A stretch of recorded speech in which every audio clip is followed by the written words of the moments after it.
Sveiki.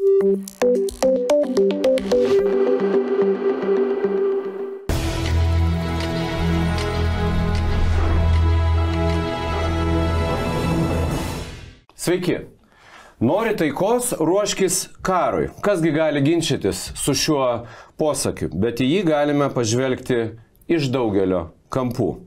Ar karo laukimas Lietuvoje yra pagristas? Ar Lietuva yra nesaugi? Palyginkime Lietuvos dabartį su praeitimi. Dabartinė Rusija su praeities, o dabarties Europa su istorinė. Kalbame su istoriku, profesoriumi, Vilniaus universiteto rektoriumi Rimvydu Petrausku. Sveiki gyvi. Labą dieną.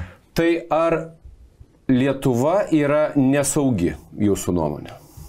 Tikrai labai sunkus klausimas. Aišku, kad Lietuva yra nesaugi ta prasme, kad turime reikalą su neprognozuojamu, vis tiek kaimynų plačiaja prasme, nors ta siena su Rusija galbūt nėra tokia didelė, bet jau, kadangi Baltarusija dabar jau yra iš esmės Rusijos sistemos dalis, tai be abejo mes esame, tikrai toje vietoje, kur iš tiesų šiuo metu, akivaizdžiai